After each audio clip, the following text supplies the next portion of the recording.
What's happening, everyone? This is Zach Edwards with another episode of the Adventure Box Podcast. Thank you so much for joining us. Now, this is a podcast brought to you by Historical Conquest. I am actually the CEO of Historical Conquest, but I've been given this great opportunity to do this podcast with you. So thank you so much for joining us. As you might know, Mondays and Wednesdays, we do early American history. Right now, we're on the birth of the nation. We're about to go into the melting pot that was the United States. Then on Tuesdays and Thursdays, right now we're talking about ancient Persia. This is actually the last week of ancient Persia. Next week, we'll be going into Greece. So stay tuned for that. That's going to be great. And it actually fits together very well with what we're talking about today. This is the end of the Achaemenid dynasty or empire. That's the Persian Empire, the first Persian Empire, and also the rise of the Seleucid Empire, which is the Greek by Alexander the Great. So we're going to get into all of this. This is all really exciting stuff. I'm so excited to tell you about this. But this is actually one of the most dramatic shifts in world history because we have two massive empires. One, the Achaemenid, which is the Persian Empire, and we have the Seleucid, which is basically the Greek Empire under Alexander the Great. And one will take out over the other. So, for over 2 centuries, from about 550 to about 330 BC, the Achaemenid Empire, founded by Cyrus the Great, was the most powerful empire in the entire world. And up to that point, the largest ever to that point. It stretched from the Indus River, so the Indus Valley, India, to the Aegean Sea, which is up near Turkey. So they ruled over millions of people with a blended tolerance and infrastructure of basically a military power as well. Okay, so like we were saying before, this was under Cyrus the Great and then Darius. They actually wanted religious tolerance. So all the Jews that were in Babylon when the Persians came in and took them over, they released them to anywhere they wanted to go inside the Achaemenid Empire. So inside of the Greek Empire. Some of them went to Persia. That's where the story of Esther comes around. Some went back to Jerusalem, where they were able to rebuild Jerusalem. And the reason why I mentioned ancient Israel is because that's what we talked about 2 months ago. Well, a month ago. Okay, and that was before we talked about Babylon. Now, Babylon fell to the Persians and never really came back. The Egyptians, at this point, were taken over back and forth between different countries, whether it was the Persians, then it was the Greeks, then a few others, and then the Rome came in. So this is like a melting pot of time. This is the most crucial part of time. Which is why we talk about ancient Israel, ancient Egypt first, ancient Israel, then Mesopotamia, then Persia, which we're on right now, and then the Greeks. And after that, we go right into the Romans. Because these all, in this whole week, you'll actually see how this all works together. Okay, so now the Achaemenid were in charge of everything from India to Turkey and down to Egypt. I've got a great picture I wanted to show you. Oh, first off, I have to make a clarification. So when you get into Iran, you get something I called steppe. But actually, the real pronunciation is steppe. So this is a picture of the Iranian steppe. It's basically a very flat, low amount of vegetation, almost like a I wanted to say plateau, but it's not that. The word loses me right now. It's when you find a tundra. There we go, tundra. But that's more of like a cold environment where there's very little vegetation. A steppe is very much like a tundra, but in warmer climates, somewhat. Iranians, they're not exactly the warmest climate. They actually have very low temperatures, especially during the night, because it's, again, it's so dry. For instance, not to go too much into a little rant, but if you come to, let's see, I was up in Alaska, and I was in Juneau, Alaska. So when the cold weather came in, it was like 0 degrees. And our friends from Fairbanks, who were at negative 40 degrees, would come down, feel how cold it was at 0 degrees, and want to go back to their negative 40. You're like, wait a minute, that makes no sense whatsoever. Well, actually it does, in the sense that when you have high humidity, a lot of moisture in the air, it collects the heat. Or if it's high humidity, it collects the cold. It'll actually like penetrate, it'll feel like it penetrates your skin straight to the bone when you have a humid cold, which is why like, humid areas that are very moist are a lot more extreme in heat and cold. You get a dry place, you could say here, or maybe say Idaho in the United States, where during the day it could be excruciatingly hot, and not excruciatingly hot as in very humid, but just hot. But then at night, all that heat dissipates, it goes away, and it becomes very cool. I mean, going from like 100 degrees down to 60 degrees. While if you're in Missouri, where I'm at, it would go 100 degrees to like 93 degrees. It might drop 7 degrees overnight. When the sun's not shining, it's still stinking hot here. Well, here, it's called a steppe because it is a flat area, very low vegetation, unlike a tundra, which is cold, somewhat humid. It's not that humid, but very cold and very flat, very little vegetation. Okay, so those are the difference. I needed to clarify that this is a steppe, not a steppe, which is what I called it before. And basically because it's the vocabulary, the spelling of it, S-T-E-P, like steppe, but then it has a P-E at the end. Still says steppe. You still pronounce it steppe. Okay, so this I had to do this clarification. That's why I have a picture so I could show you. Okay, this is the Achaemenid Empire during its height. This is the greatest extent. So it went past into Greece, but actually you can see it never came down into Greece, because even though Darius the Great came in, he did not finish his work. Okay, so then they came basically back to Turkey, and that's what they controlled. From Turkey to India, or the Indus Valley, the Indus River, which is right here, the river, over into Egypt, right here, and northern Africa. So that was the largest empire flat out at that point. Now, but let's see. No empire lasts forever, though. Let me make sure that that's clear. Every empire that's ever been has always been taken over by another one. The mighty Persian Empire fell to Alexander the Great in 330 BC. And from its ashes, a new empire arose. You're like, what? Wait. What? Yeah. Not Persian. This is the Seleucid. The Seleucid were Greek. Alexander the Great came in and came through the Achaemenid Empire, taking on the Achaemenid Empire. They actually went straight into Persia as quick as possible. Now that is a long stretch. Actually, I have a map. Let me bring up the map of Iran. Okay, so down at the bottom, that much is 200 miles.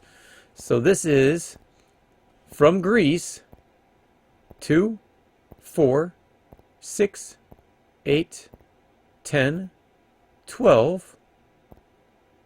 So somewhere around 1,400 So 1,400 miles from Greece to Iran.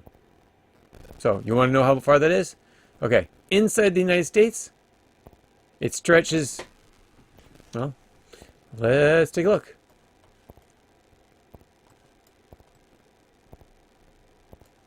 That would be saying, like, let's see where I am, Missouri to Maine. Missouri, right here, I'm in Kansas City, to Maine. Or Kansas City to Florida. Driving, it's about 16 hours. 16 hours to Orlando. So probably about 20 hours. Driving. Marching, it would take you probably a month and a half to march that far. Maybe a little bit less, depending on how much they drove you when it comes to getting you to march. So let's go back to Iran. So we have Alexander the Great. That's how big Greece is. Now, Greece is actually a little bit more substantial at the time. It was more like this area. But it's still small compared to Iran. But remember, Iran was not well inhabited, so it wasn't as populated as you would say like Greece would be. Again, look at the green agriculture and the vegetation in Greece compared to Iran. Not much there. Maybe near Tehran and the Black Sea. No, that's not the Black Sea. That is the Caspian Sea. That's right. Okay, so we will be talking about the fall of the Achaemenid Empire and the rise of the Seleucid this time. Okay, in this episode. So let's go with more of the fall first of the Achaemenid Empire. The fall wasn't just a military event. It was a clash of civilizations. Actually, let's go a little bit before that. It was a falling apart of the Persian Empire. A lot of internal strifes because you had Cyrus the Great, which did a lot. His son, Cambyses. Then you have Darius. And then you have all these other broken up positions, spots. So, all these other kings that basically had it start to crumble. And you're going to learn a little bit about that in just a second. We're going to get to that in just a second. So, the Persian Empire was as large as I was showing you around the 4th century BC. And it had grown politically unstable internally, a lot of the internal strifes and a lot of the external unhappiness with them. And so it became vulnerable to the rise of power from the west, Macedonia. Macedonia is where Alexander the Great came from. So why did the empire fall? Well, it was politically weak at the point. By the time Darius III took the throne, 336 BC, remember, he was the one that went into Greece and basically stirred up a mess. The Achaemenid Empire was weak and struggling internally a lot. So remember what I was saying, the governors that were in the provinces around the Persian Empire, the satraps, they had become too powerful and started to challenge the authority, which is why when Cyrus the Great started up the satraps, he also made it so it was hard for them to fight against him. Plus, he worked really well with them, with most of them. And as the new kings came up, every time there's a new king, the satraps feel they're more powerful because that new king will have less power as compared to the one that took over all this land. Again, the one that took over all this land. Actually, I've got another image for you. I'm going to show you. This is the Persian Empire. So the green was taken over by Cyrus II. Cambyses came down and took over Crete and also Egypt. And then Darius the First came into Greece. Yeah, into Greece, Northern Africa, and a little bit more on each part. I think Darius had a little bit of an ego complex where he's like, okay, so Cyrus the Great gave us all this green land. Cambyses gave us all of this. I got to do something. So let's see if I can stretch it just a little bit further, because that's what he did. He stretched it a little bit here, a little bit here, a little bit here, all over here. But the more you stretch, the harder it gets. He even came into the peninsula, the Sinai Peninsula, going into the Arab areas. Now, this is before Muslims. This is, again, 336 BC compared to 700 AD. Okay, so here we go. What happened next? The empire had lost control over Egypt. It's the first one to fall. So by Darius III, this is Darius I, Darius III, this started falling apart and they started to have an uprising.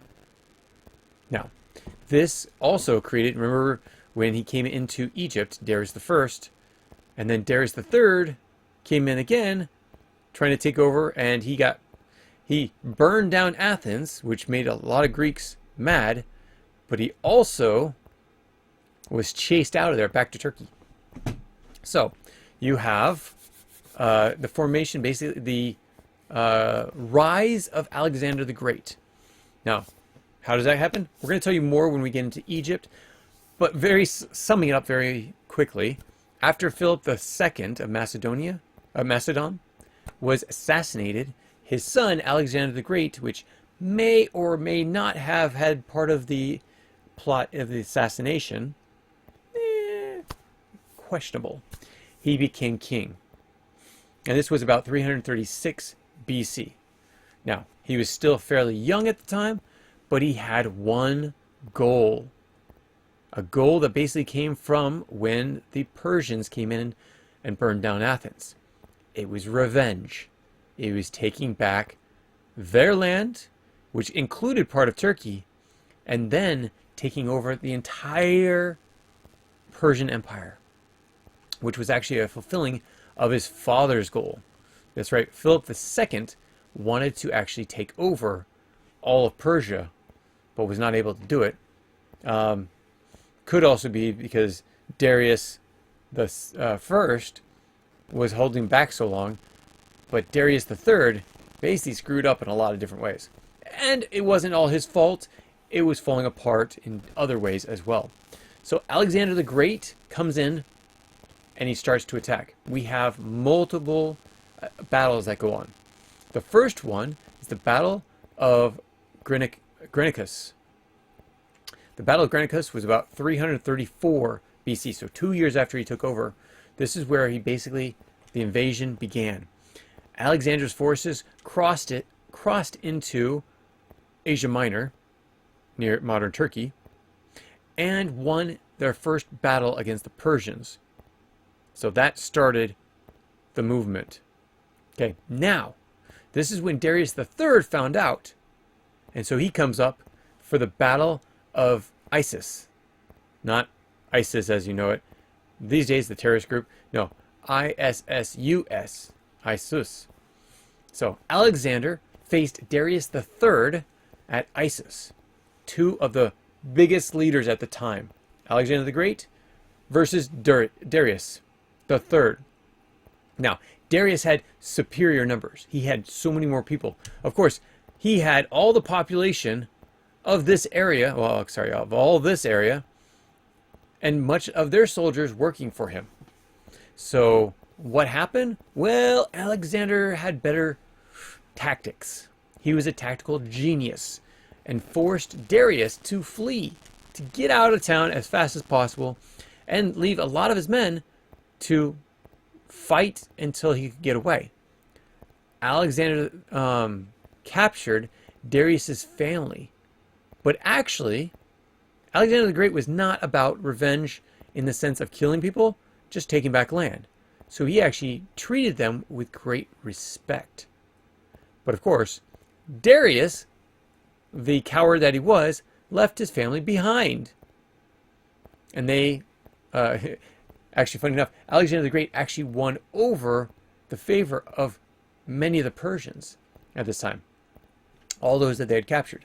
They actually tried not to kill as many of the soldiers from Persia because they wanted to be able to use them in return. Because remember, a lot of the soldiers in the Persian army were not actually authentically Persians. They were from lands that were taken over by the Persians.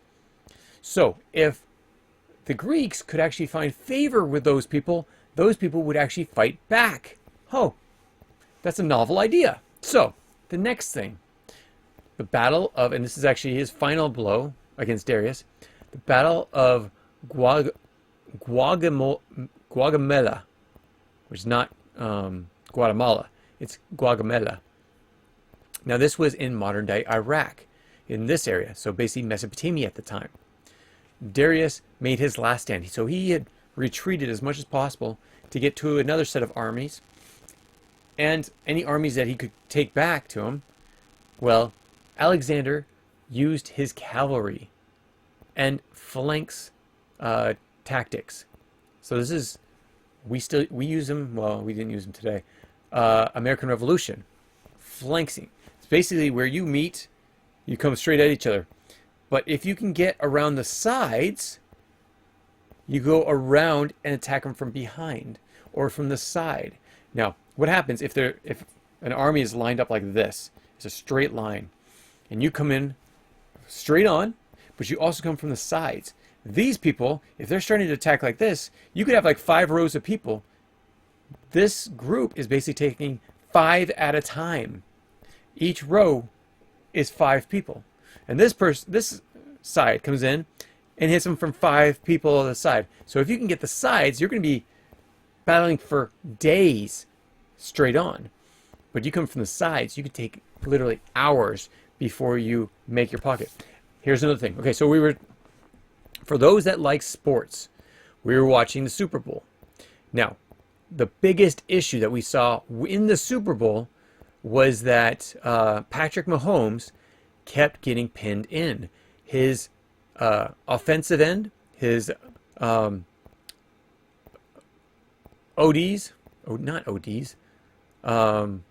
offensive defense. Offensive line, there you go. The OLs. His O-line was basically not strong enough to keep the Eagles from coming in and coming around, fighting off the sides and pushing him in. They had the best, the Chiefs had the best O-line right in the middle to protect the QB. But those from the side pushed in and created a pocket around the QB. So as soon as they could get in, they sack the QB. The same thing happens. Flanking is when you take on the sides and you're able to take over the rest of the army. So this is one of the great tactics that he used. Again, that was Alexander the Great was able to do it. Okay, so Darius fled again. So he actually runs up north, comes up here. So he goes from a Mesopotamia area, comes up north. Well, these people don't like him either. And actually his satraps, his governors, end up assassinating him. Yeah, his own men. And when some were calling for blood, like ripping his body to parts, Alexander the Great actually showed why he could be considered great, because he actually gave him a proper burial. He showed him respect. Just like he won favor with his family, with Darius's family that he left behind, he showed Darius's body deep respect. He then, as soon as Darius is dead and buried, Alexander the Great declares himself king of Asia. Now again, this is Asia Minor, or the Near East, because this is considered the East. There's so many different terms for it. It's interesting. So this was actually the official fall of the Achaemenid Empire. Now, after that, Alexander basically adopted the Persian customs, even married a Persian princess, Roxana. Now, we won't get into this as much because, again, we're not talking about the Greeks. We're talking about the Persians. But later on, Alexander the Great will actually push into India and be portrayed here. So we'll stay tuned for that. But he stretched too far as well. It's hard to govern this much area. This is basically the size of just under the United States, all by one empire. And there's a penetration there, and there's a penetration there, and there's a penetration there, and a penetration there. Oh, and don't to mention that you can penetrate by sea as well in any one of these spots. So you have a very hard time keeping your empire safe. Have you ever played Risk? If you know Risk, you know that some of the easiest areas to defend are those that don't have many entrances into them. Okay, so when you're playing Risk, I always stay down in Australia or get established in Australia. Or I get established in the South America. Again, 2 penetrations via Risk. Australia, 1 penetration into Risk. If I can't get those in most of my people by chance when you're starting up the game, I get set up in the United States, that's fine. But I solidify this penetration, and again, in the game of Risk, up here, this penetration. So, when it comes to the Persian Empire and anyone trying to take over this area, it's extremely hard because there's so many penetrations. Okay, so one last thing. Alexander's empire was short-lived because he died in 323 BC, leaving his generals to fight this vast empire. But the problem was they did not have a unifier like Alexander the Great. So when he came back from India, it was basically the end of the Greek. I have a hard time saying this just because there's the Greek Empire and there's the Seleucid Empire. So let's go into that. Let's talk about the Seleucid Empire. When Alexander the Great died, his empire was divided among his generals. And this became known as the Wars of the Diadochi, 321 to 281. So basically about 40 years. The largest portion, Persia, Mesopotamia, and Central Asia, went to one of the most capable commanders. His name was Seleucus the First. Actually, it's Seleucus the First Nicator. So Seleucus the First was a former general of Alexander, and he founded the Seleucid Empire. And the Seleucid Empire, let me see if I have an image of this. Nope. Okay. The Seleucid Empire was basically took over everything that the Persians took over, minus a few parts of the land.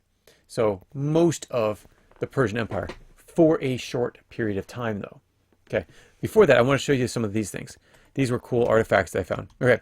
So this is, if you can see, this is a handle with a clay cylinder in between. If you roll it out onto clay, you get the seal of, I think, Darius III. This was the seal of Darius III. So whenever he wanted to sign his seal, he would take this out. And I don't think it's that big. I think it's a small seal. He would roll it out on wax or clay. Okay. This is another thing I want to show you. These were all the satraps. These were the different, basically, provinces of the Persian Empire. And these were all the amounts of tribute that were collected from these areas. That the largest was the one that was closest to Persia in the Indus Valley, up to the Indus River. Then you have small amounts, especially in Persia, small amounts of tribute, and then large amounts in like Egypt, Babylon, and some of these other areas. Not as much down here, but it's probably because you also had the longest trail. And as you can see, this black line right here, this dotted line, is the Royal Road, which then becomes part of the Silk Road. What else do I have here? Oh, this is also another thing. These are the Persian landing ships. They're rowboats, not sails. But the Greeks were like this, much larger with large sails. They had tapped into wind power. the Persian Empire, just like the Greeks, were mostly on rowing, though they did actually have wind as well. This is another interesting artifact. This was in the foundation of one of the buildings from the Darius Empire. This is a box that holds gold tablets with inscriptions about Darius. So, very cool. You'll actually find this in your historical conquest cards. And that's it. Yep. So that's what I wanted to show you here. So let's go into the Seleucid. But for this, I'm actually going to bring back the map of Iran. There we go. So the Greeks, the Seleucid, this area, including Babylon, Mesopotamia, Syria, and Turkey, this was the Seleucid. It also included down to Israel. They controlled this area. Okay, so when Seleucus, the general, his empire stretched from modern-day Turkey all the way to Afghanistan. That was basically much of the empire, the Persian Empire, or the Achaemenid Empire. But unlike Alexander, Seleucus leaned heavily on Greek governance, making Greek the official administrative language. Well, okay, so you know that the Israelites, those in the kingdom of Judah, when they went back because of Persia and then were taken over, they continued to fight with the Greeks. They did not like it. Why? I mentioned this before. Zoroastrianism, which is what the Iranians or the Persians worshipped at the time, was a monotheistic religion. The Greeks was a polytheistic religion. The kingdom of Judah was a monotheistic religion, but someone like the Greeks or the Egyptians were a polytheistic religion. So this is interesting because when the Persians took over, they came into Egypt. Egypt hated them because the Persians did not take as much of the Egyptian culture and promoted Zoroastrianism, or at least monotheism. So the Egyptians did not like them. So when Alexander the Great, a polytheist, comes in and liberates them, he is seen as a liberator because all of a sudden they can worship multiple gods again. When they came through Judah, they continued to fight with them. Okay, so let's go a little bit more into this. Unlike Alexander, how about this? The Seleucid ruled over basically the majority of the land, like I said, but they built Greek-style cities. This was the difference between the Seleucid and all the other commanders that had other provinces from the Persian Empire. Okay, so because of this, people did not like how much they were implementing their own culture, their own style, and religion. This was known as the Hellenistic. Helen of Troy, you know, Helen being the name that the Greeks had a lot. Hellenistic rule. Basically, everyone had to believe the way they did, live by the culture they did, and learn the language that they had. So some liked it, some did not, especially when it came to religion. That was a big part of it. So they also had to balance Persian traditions because Persia came in, and a lot of people liked the Persian tradition because there was religious tolerance for one thing, but a lot of different things. So Seleucus married a Persian noblewoman to maintain legitimacy. He wanted to have this joint civilization, well, which somewhat worked great for a while. But another thing, you have Zoroastrianism, like I was saying, and you have Greek religion. The Persians remained Zoroastrian, while the Greeks worshipped Zeus, Apollo, and other Olympian gods. Again, monotheism, polytheism. They did not like this.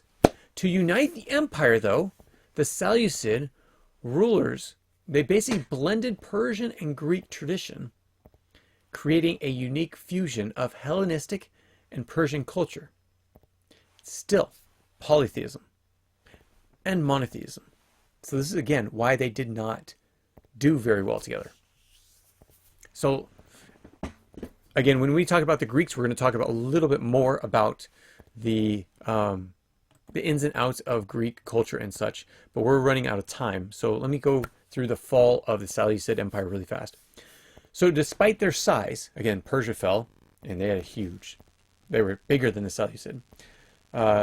They had constant battles, the Seleucid, Seleucid. The wars with Egypt, even though they became liberators, Greeks, the Alexander the Great came in and he made himself a pharaoh. A lot of people didn't like that. So the Egyptians fought back. The Ptolemaic Egypt basically fought back and kicked them out. They also went up into kingdom of Judah, the kingdom of Judah, and started taking over Israelite lands. And for a time, they actually ruled there. Very, very, very short. But they also had revolts in the native Persian lands. Even though he married Persian princess, he's still taking over. And Babylon started fighting back as well. They wanted their independence. This was the rise of the Parthians. And we're going to get into Parthians on Thursday. This was about 141 BC. So we're going to talk about the Parthians and overthrowing the Seleucid. By 63 BC, most of the remnants of the Seleucid Empire completely dissolved or absorbed into Rome. So we're going to get into that as well on Thursday. So thank you so much for joining us. Oh, let's go through. I need to do my action question. First off, the Achaemenid and the Seleucid empires left behind massive legacies. The Achaemenid set up models for imperial administrations, influencing later empires such as Rome and the Byzantines. The Seleucid introduced Greek culture to Persia and created this fusion of the East and the West, which is why it is now called the Middle East, because it is not all Western or all Eastern culture and not all Western culture. It's a fusion, which actually still stands a lot today. So even today, these two cultures are in the Persian arts, the architecture, traditions, and such. Okay, now to my question. What do you think was the most significant legacy that the Persians, and then what was the Persians had, and then what do you think was the most significant legacy that the Seleucid Empire had? Those are your two questions for you. Put them in the comments below. Send me an email if you don't want to put them in the comments. Thank you so much for joining us. We are so excited to hear what you have to say. Any questions that you might have, put them in the comments below. We'll get to you in the next showing and in the next video. Thank you so much for joining us, and we will catch you next time. Have a great day, and yeah, we'll talk to you soon. Bye. If you have any comments or questions, add them to the comments below. Otherwise, we'll see you tomorrow, actually. Take care. Bye.